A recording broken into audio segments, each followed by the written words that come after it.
everyone, it's Victoria. Today we are going to talk all things Survivor Series War Games. Survivor Series War Games was 2 days ago and tonight is Monday Night Raw. But before we get to that, let's recap everything that happened, talk about what we could possibly see tonight on Monday Night Raw, on Friday Night SmackDown this week, and going into the new year. Before we begin, don't forget to subscribe, ring the bell so you never miss another video, and follow me at It's Victoria Daisy everywhere you can find me.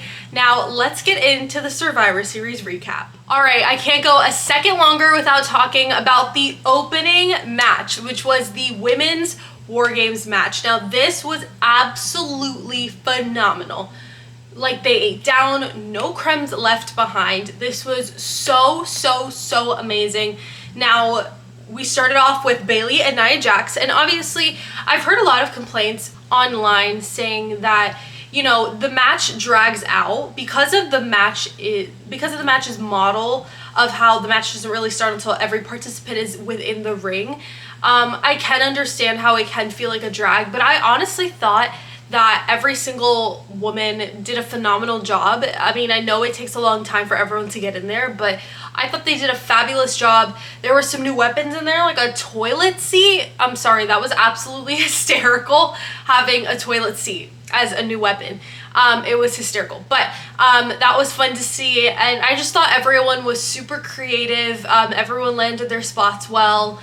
And I really enjoyed it. In the past few Survivor Series videos that I've made over the last week and a half, one thing that I keep coming back to, and it is my main point of all of this, that I love so much how within this specifically Women's War Games match, obviously these aren't established 5-person tag teams, but I love how there are so many storylines within these tag teams that they've put together for this match that are all intertwining with one another. I mean, we've got Rhea and Liv, we've got Nia and Tiffany, we've got Bayley and Io, we've got Bianca and Raquel, we've got Raquel and Rhea. I mean, there's, and I mean, everyone has beef with somebody, and I just thought it was so cool how I felt like each storyline had their moment to shine. Like, we almost saw Tiffany Stratton cash in. Thank God that Nia Jax did not see her because Io Sky came with a distraction. The fire extinguisher, I thought that was so brilliant and fun. I mean, she has brought so much excitement to these War Games matches. This is her second one, at least on the main roster, I believe. Don't quote me on that. But last year she did a spot that she did again this year, which was she jumped off the top of the cage with a trash can over her head, and I just think that is one of the most fun spots to do. And she said in the press conference after the entire show ended that, yeah, it is scary, but I like to take risks. I'm gonna go for it, and I love that. It definitely creates unforgettable moments for the fans, and I love that she did that. Tiffany also did it simultaneously on the other side, on the other ring. She did a beautiful moonsault onto a few women, and I just love moments like that because it shows creativity, it shows bravery, it shows they're not scared, that they want to make moments for the fans, and I love that. Now, if you guys saw my prediction video that I posted the other day, I did say that I predicted Team Rhea to win, and I'm so happy to report that that prediction was correct. I was so excited to see Rhea win and her team. I think this was a must win for Rhea. I know a lot of people were saying, wow, it really sucks to have both of your women's champions and your Miss Money in the Bank on one team as the heels and have them lose. But honestly, I totally disagree. People were saying online, like, you know, I feel like this takes prestige away from the titles and takes their credibility away as champions, and I honestly disagree. I think that Rhea, out of every single woman in that match, was the bigger star. We all know she's the biggest star. We all know she's the biggest threat. And so if you're trying to build her up to potentially win back this title at Mania, for example, like if she wins the Royal Rumble or if she wins the Elimination Chamber, she has to win. Especially because she's so large and in charge. You can't keep having her lose to Liv Morgan. Like, this would have been her 4th time losing to Liv. And I also really love that Rhea got to do that awesome spot where she did the Riptide off the top rope, through the table, and then pinned Liv, and that's how she won the match. I love that she pinned Liv. I know a lot of people were angry about that, but I honestly thought this was a must-win for Rhea. I mean, how do you expect her to win the Royal Rumble if she's losing all these matches, again, like I said, to Liv Morgan? Like, it doesn't make sense. you need to give her at least one victory. We know that at Saturday night's main event in a couple weeks in Long Island, Liv will be defending her Women's World Championship against Io Sky. And Rhea did say in the press conference after the show that she respects that Io has that opportunity. She's going to let her have that opportunity, and she will wait in line for her turn next. And obviously the next big show after Saturday night's main event is the Royal Rumble, which is at the end of next month, since we're already in December. Happy December. And so that's going to be really exciting. I have this anticipation that we are going to see a lot of, not a lot, but we're going to see a few very pivotal returns. I'm expecting to see Charlotte Flair. I would really love to see Alexa Bliss.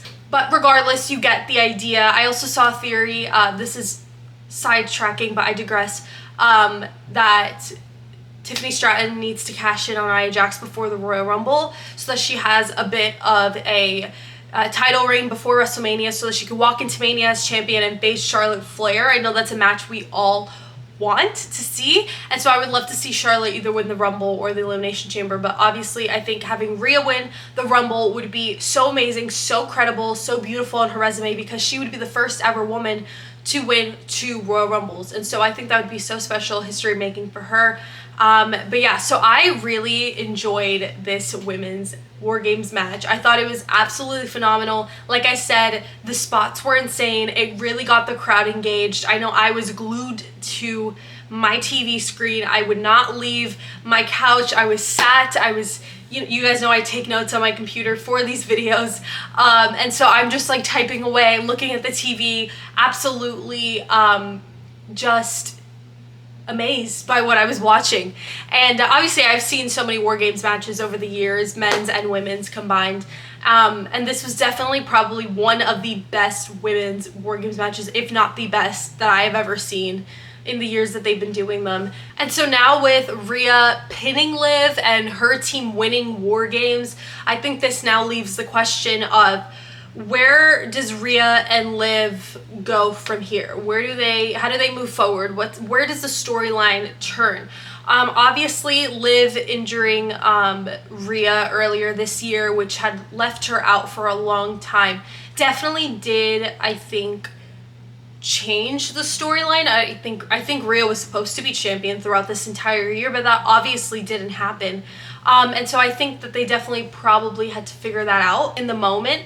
And so, but I think they've done a beautiful job. I think now though, now that we're entering into January next month, a brand new year, we're beginning the road to WrestleMania at the Royal Rumble in Indianapolis, which I'm sure you guys have heard me say it a million times. I am going, and I'm very excited, and you guys should definitely subscribe and follow me everywhere, because I will be posting live when I'm there. You will get all the content before, while I'm there, when I get back home. So much content. This will be my 3rd Royal Rumble in a row, so this ain't my first rodeo. I already know I'm gonna get all my reaction videos out, all my vlogs, all my Superstore video, like literally everything. Might even go live like as I'm getting ready in the morning, talking about what's gonna happen, and also exploring Indianapolis if any of you guys are curious. Also, please, if you guys live in Indianapolis or Indiana in general, or have just been there before, please comment down below recommendations of places to eat, things to see, things to do. We're not sure yet, but we might have a free day there, or at least like a few hours to do things. We're not sure yet. So please leave your recommendations. But back to what I was saying, where do we go from here?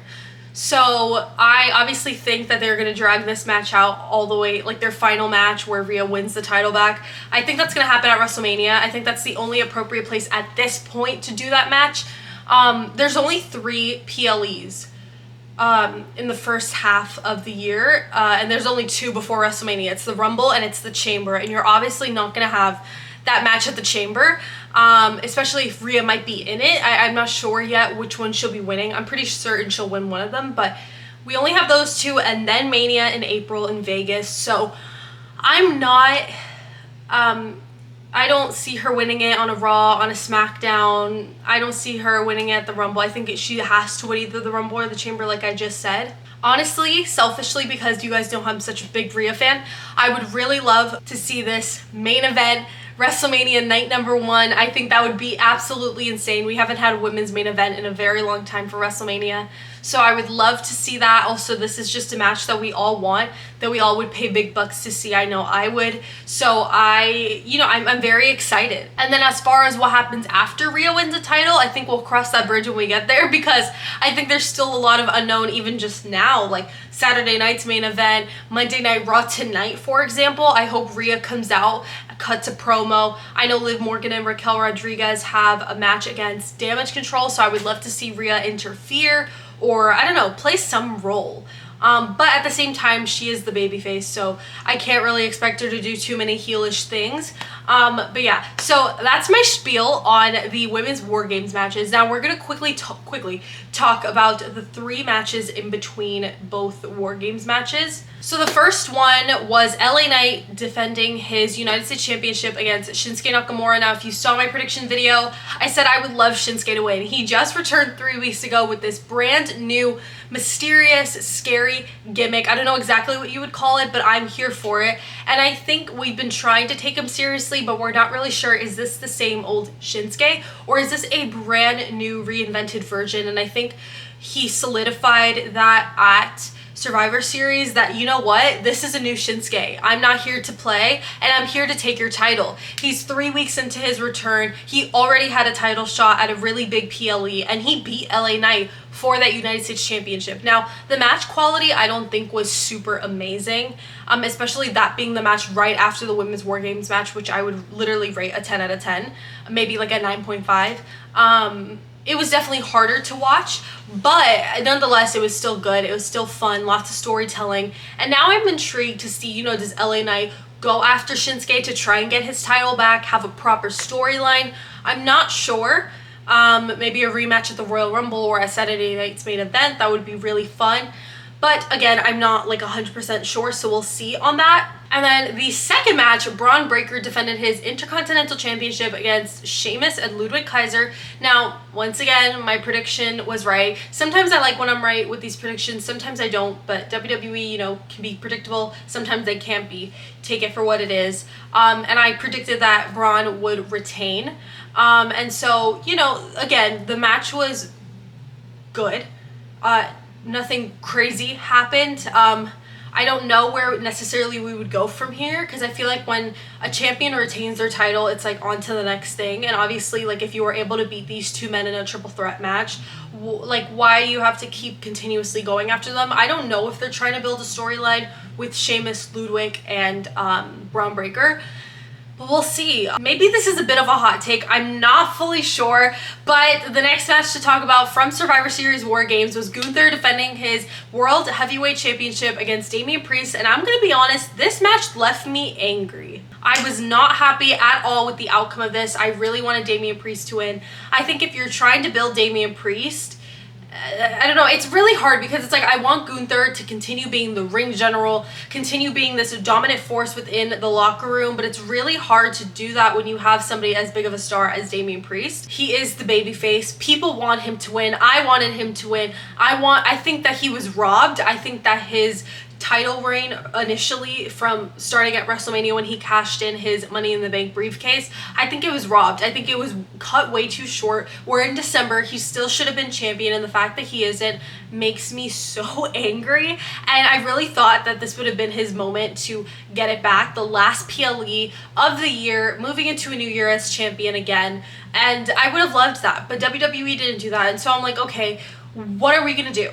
When is Damian going to be champion again? Because I think not only the fans want it, obviously I'm sure he wants it, but I don't know. Like, I think Gunther's getting a little stale, and I think the fans are agreeing with that statement. Like, we obviously all love Gunther, like, who doesn't? But it's getting stale, and I don't know. And I also want to point out the fact that Finn Balor did interfere with that match, and that made absolutely no sense to me. I don't know why we're still harping on the fact that Judgment Day is obsessed with Damian and Rhea. It doesn't make sense. Literally the only crumbs left of that whole feud is the fact that Liv and Rhea are still at it, but everybody else and Damian are not even in contact anymore. So the fact that Finn interfered, I found it so strange. And also, he's a heel, like I should expect these types of things, but also it was just like, I just felt it was unnecessary and it didn't need to happen. Like, are they trying to run back a feud with Damian and Finn? I'm not really sure. Okay, before we get into the final match of the night, which is the men's War Games match, I have to give a quick shout out to WWE's creative team because they did an absolutely phenomenal job. If you guys watch NFL games, which I'm sure most of you do, you know at the beginning of a game they have the players on the screen, they introduce them all, they say their name and what university they went to, and WWE did that for the men's War Games matches, and I thought it was absolutely hysterical. If you guys haven't seen them and you didn't get to watch War Games, please go on Instagram. They posted them all there. They also did it for the women, and I thought it was absolutely hysterical. They've never done that before, and I thought it was so funny. And it wasn't like they said their real colleges that they went to. Some of them did, but my favorites out of all of them was Tama Tonga. He was hysterical. I'm gonna put the clip in right now. Tonga University, doctorate. It was so funny and creative, and he got to play on his little gimmick that everyone loves on social media of his little like growling thing. It was so funny, and it definitely put the biggest smile on my face, made my night, and I thought it added just a fun creative touch to Survivor Series as a whole and the men's War Games matches. I thought it was just so funny. But now let's get into the meat of it all. Let's get into the men's War Games match. So we started with Tama Tonga and Jey Uso. I was so shocked when Roman Reigns came out and Jey Uso wasn't out there. I was like, okay, I guess Jay's getting the big entrance. He did come from the crowd like normal, and it was so cool. The entire arena was lit up for him. Anytime he comes out, it's absolutely amazing. One thing I really loved about this match is there was so much storytelling. Of course, there were a few fun spots that happened, but this match was heavy on the storyline, and I loved that. There's so much to talk about. I have so many notes, but I'm going to try and condense it as much as possible. The Usos had great partnership together. There was a few Uso splashes, there's super kicks, so much fun. There was a lot of storytelling between CM Punk and Roman Reigns that I thought was so awesome. There was a moment where CM Punk and Roman Reigns were the only ones left in the cage, and so third one out, we thought Roman Reigns was about to walk out of that cage, and sure enough, CM Punk shoved him and walked out. And I thought that was something so funny because they did that earlier. CM Punk was gonna go out, Roman Reigns kind of stopped him and I forgot who else was it in there, Sammy I think. He let him out, and it was just super funny. If you guys haven't seen, there's a big meme going around with the two of them looking very sassy in the cage, and I thought it was really funny. Solo locked Roman out of the cage when it was time for Roman to come out. Something I found so funny, and it was so Solo coded, when Roman came out of the Shark Tank, the little cage, to walk towards the ring, Solo locked the doors on the steel cage, and I thought it was absolutely hysterical. And then later on, Paul Heyman came out and was begging CM Punk and Roman Reigns, please work together just for this one night, like we need you guys to work together. There was quite a few spots that they did that were meant for storytelling that I really appreciated, really enhanced everything and made me super excited for Raw and SmackDown this week. So one of those things was towards the beginning of the match. Maybe it wasn't towards the beginning, but there was a moment where all the OG bloodline was wiped out on the ground. Roman was the only one standing, and he started helping everyone up except for CM Punk. And of course, CM Punk was like, what the hell? And so then later on, Bronson Reed was about to smash CM Punk through a table. And then later on, Bronson Reed was about to jump onto Roman Reigns through a table from the top rope. And CM Punk dragged him off so that he wouldn't get put through the table. And so that was, I think, a moment of like, okay, we actually have each other's backs just for this match. Let's work together. Let's finish this match. And then Roman won. The way he won, I mean, nothing like the women's War Games match where it was like a very pivotal moment in a storyline. They just won. I was very happy. I think this was a must win for them. I did predict that the Bloodline 2.0 was going to win, but that was because I thought The Rock was going to come back. That didn't happen. So I'm hoping, you know, maybe Saturday night's main event, maybe the Royal Rumble. I don't know. We need to see him again soon. Also, really quick, something very off topic. John Cena. Sorry, this is like so off topic, but like I just thought of it. Like I'm gonna see John Cena at the Royal Rumble, and I haven't seen John Cena live in a very long time, so I'm very excited. I think that's where he'll return. Why was I gonna say re-debut? Hello, return. I think he'll return at the Rumble. He'll be like at every PLE next year. Hello, my English is failing me. I digress. Back to what I was saying. So, yeah, the match finished. OG Bloodline won. So very excited for them. There was a handshake between Punk and Roman Reigns. Paul was lurking in the back. Sorry if I'm looking down. I'm looking at my notes. So Paul was lurking in the back. When everyone started coming out of the ring, Paul Heyman was down by the steps, and CM Punk went to Paul Heyman, gave him a hug, and said thank you. And CM Punk said to Paul Heyman, when I need a favor, I'll come and ask you, because we know that there was still that favor thing. And then Roman just went to Paul and like touched his face and walked away. There was no hug, there was no thank you, there was no nothing. And so now I'm like curious, how is Roman Reigns and Paul Heyman's relationship gonna look like moving forward? Is CM Punk and Paul Heyman now back together? We know he's one of the OG Paul Heyman guys, so what's gonna be like? Also, what is the future of both the Bloodline 2.0 and the OG Bloodline now that Roman Reigns pinned the current Tribal Chief? I would love to see them have a match. I don't know if it'd be at the Rumble or at the Chamber or whatever, to do a winner takes the Ula Fala match, becomes a new Tribal Chief type of thing. I think that would be really fun, and I think that would be a great match. Selfishly, I want to see it at the Rumble so I can see it in person. But regardless, I think that would be a great match to have. And also, what is this favor that CM Punk asked Paul Heyman about?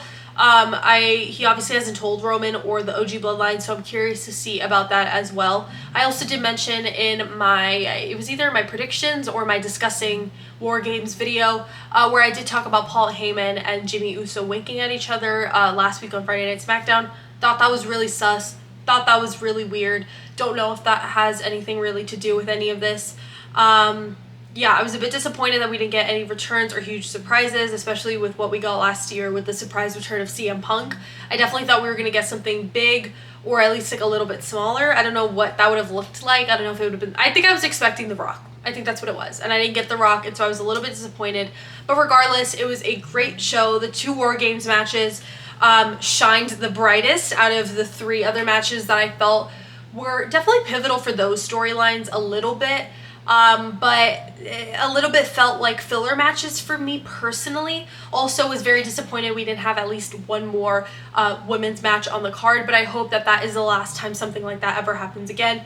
WWE has obviously announced the Women's United States Championship and the Women's Intercontinental Championship, so now we have an official mid-card title and roster bit of the locker room, and so I hope that they get to have storylines like that shine and that it doesn't just fade away like the Women's Tag Team Championships. So I hope that moving forward we have more women's matches on the cards, even if it means a longer show. I'm here for it. I want to see it. I think all the fans want to see it.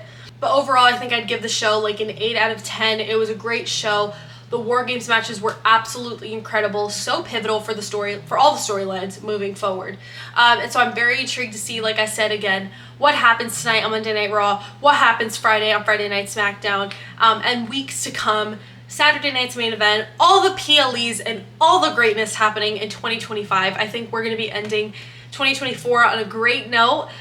We have a few shows left, and I'm so very excited. It is such an honor getting to share my thoughts and opinions and predictions and getting to discuss all this with you guys online. It is so much fun for me. Thank you guys so much for watching this video. Please comment down below all your thoughts, opinions, predictions for the future, anything you guys want to see. I'd love to chat with you guys in the comments. Don't forget to subscribe, ring the bell so you never miss another video, and follow me at It's Victoria Daisy everywhere you can find me. Don't forget to celebrate the joy of what you love, and I'll see you guys in my next video. Bye!